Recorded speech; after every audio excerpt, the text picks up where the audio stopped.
Hi friends, I'd like to welcome you to the San Clemente Pier. My name is Brandon and we're having a lot of fun out here in San Clemente, the place of sunlight, sunshine in southern Orange County. And the fact is, out here you have all kinds of whales, migrating gray whales. And not at the moment, friends, at the moment, but thank you for that question, None of that is really occurring at this present moment, but it is an incredible place where there are whale migrations. However, this afternoon, this evening, this afternoon, this morning, whatever time zone you might be in, we're not speaking about that. We're actually here to talk to you about the National Park System and the National Park Service.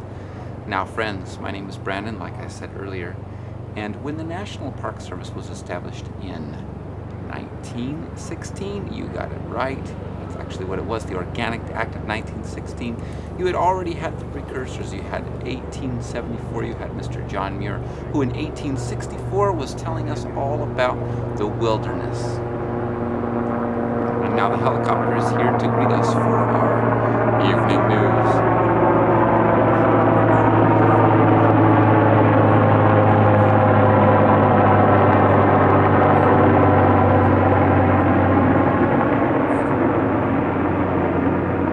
That was a great one, wasn't it? So what I was continuing to say was that in 1864 the Wilderness Act was created, and things such as Sequoia and Kings Canyon National Park and Yosemite National Park were all parks that were established based on John Muir's idea of preservation of wilderness, wild places, wild spaces, unspoiled. Okay, much like this out here in the middle of San Clemente. Similarly, but not the same.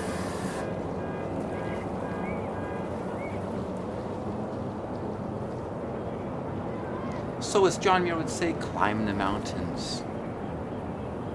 Let them sweep their freshness into you. Your cares will fall off like autumn leaves. Beautiful quotes from Mr. John Muir, our first avid naturalist friend, who really was known as the father of the national parks because he had a sensibility, utilized the five senses, right friends? Right kids? Right everybody? Good question, like that question, thank you.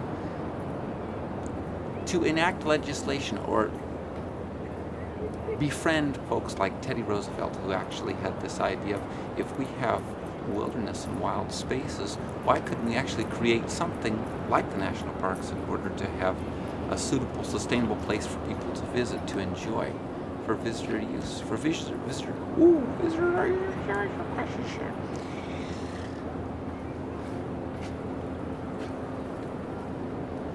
appreciation.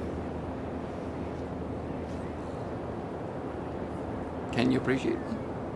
All right. So here we are then.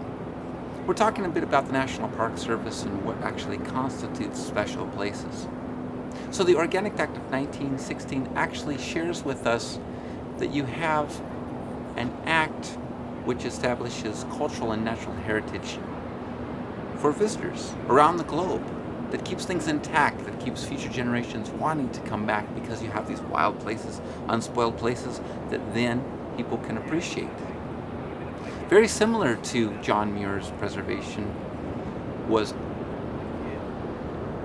you had Gifford Pinchot in the U.S. Forest Service, and he had a different idea. Conservation, utilized the resources, loggers and grazing and these sorts of things in order to, yes, establish a place with the Department of Agriculture, might I add, where you have people that are interested in utilizing the resources as well. Well, the National Park Service was the idea of preserving those places, keeping it special. And that's what we're doing here, friends. Especially as you have the entourage of joggers going behind me and creating an amazing natural space for us on San Clemente Pier.